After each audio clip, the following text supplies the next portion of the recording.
Kembali lagi di channel Lulusan SD. Kali ini kita akan mengupas tuntas salah satu wanita paling ikonik dalam sejarah Nusantara, Ken Dedes. Siapa sih sebenarnya wanita yang disebat-sebat sebagai leluhur Roja Raja besar di tanah Jawa ini? Yuk, kita mulai dari part 1, asal-usul Ken Dedes yang penuh misteri. Ken Dedes adalah putri seorang pendeta Buddha bernama Empu Purwa. Ia lahir dan besar di desa Panawijen yang sekarang diperkirakan berada di sekitar kota Malang. Sejak kecil, kecantikan Ken Dedes sudah sangat terkenal. Tapi, bukan hanya cantik, ia juga diyakini memiliki teja atau aura kepemimpinan yang luar biasa. Banyak yang percaya, siapapun yang menikahinya akan menurunkan raja-raja besar. Inilah yang membuat namanya melegenda. Kecantikannya yang luar biasa itu sampai ke telinga Tunggul Ametung, penguasa Tumapel saat itu. Tanpa pikir panjang, Tunggul Ametung menculik Ken Dedes dan menjadikannya istri secara paksa. Peristiwa ini memicu kemarahan Empu Purwa, yang kemudian mengutuk Tunggul Ametung bahwa hidupnya akan berakhir tragis oleh keris. Nah, disinilah cerita semakin seru. Seorang pengawal bernama Ken Arok jatuh hati pada Ken Dedes.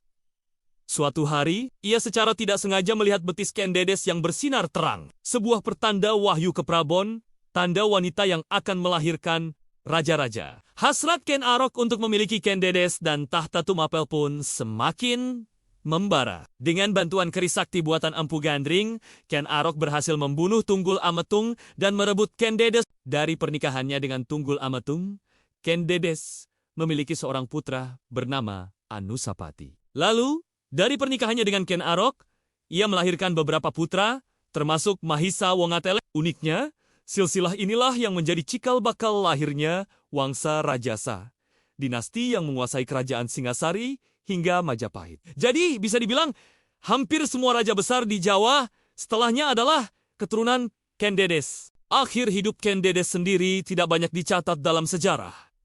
Namun, namanya abadi sebagai ibu para raja. Ia menjadi simbol kekuatan wanita yang meski sering kali menjadi objek perebutan kekuasaan, memiliki peran sentral dalam menentukan takdir sebuah dinasti. Kisahnya adalah perpaduan antara kecantikan, takdir, ambisi, dan kutukan. Keren banget kan ceritanya? Kisah Ken Dedes ini mengajarkan kita bahwa di balik peristiwa besar seringkali ada peran wanita yang luar biasa. Jangan lupa like, komen, dan subscribe channel Lulusan SD, biar kita bisa terus belajar bareng. Sampai jumpa di video selanjutnya.